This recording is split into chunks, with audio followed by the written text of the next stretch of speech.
Voici Georgina Ward. Comtesse de Dudley, elle était une figure emblématique de la haute société victorienne. Georgina naquit en 1846 dans le Perthshire, en Écosse. Elle était, disait-on, la troisième d'une fratrie de sœurs, toutes réputées pour leur beauté. Fille de Sir Thomas Moncrief et de son épouse, Lady Louisa Haydremond, Georgina se fiança à seulement 18 ans à William Ward, premier comte de Dudley.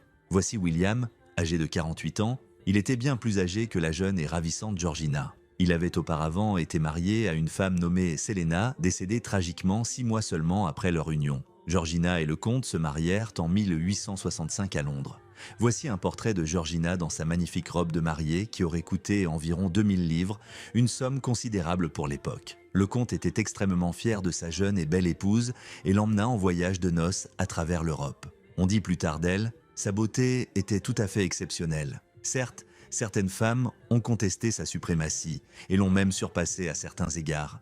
Mais la finesse et l'élégance de son visage, son teint de fleur, ses yeux d'une beauté incomparable et sa dignité, même dans sa jeunesse, ont fait rayonner sa renommée à travers l'Europe. Après leur lune de miel, le couple retourna à Whitley Court, la magnifique résidence du comte de Dudley dans le Worcestershire. Le comte se montra très généreux envers Georgina, la comblant de vêtements et de bijoux somptueux. Cependant, il ne lui confia aucun rôle dans la gestion de leur domaine. Durant leur mariage, Georgina donna naissance à 7 enfants, 6 garçons et une fille. De l'avis de tous, leur mariage fut heureux et réussi. Sa nécrologie mentionnait « Pendant 14 ans, cette reine de beauté vécut dans une sorte de cage dorée, dont elle ne souhaitait pourtant pas s'échapper. Lord Dudley, homme raffiné et aux multiples talents, était bienveillant et généreux mais aussi capricieux et despotique. Il exigeait que sa femme porte la grande tenue, même dans le pavillon de chasse le plus reculé des Highlands. Il la combla de bijoux somptueux dont certains furent de volés lors d'un événement retentissant. Il lui offrit les célèbres vases country pour son anniversaire. Il lui donnait tout, refusant toujours la moindre responsabilité. Il semble que Lord Dudley ait traité Georgina davantage comme une enfant que comme une épouse, ce qui était courant à l'époque. Les femmes étaient de souvent exclues de toute véritable responsabilité en dehors de la maternité et de la gestion du foyer. Malgré cela, Georgina semble avoir aimé être mère. La voici avec sa fille, Lady Edith.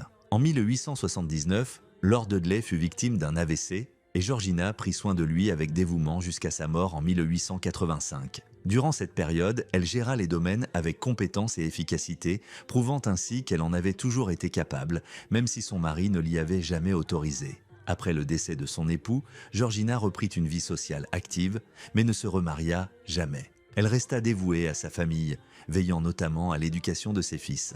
Elle s'engagea également dans des œuvres caritatives. Georgina était, semble-t-il, très proche de la reine Alexandra, épouse d'Édouard VII, et fréquentait assidûment les parties de chasse et les bals en compagnie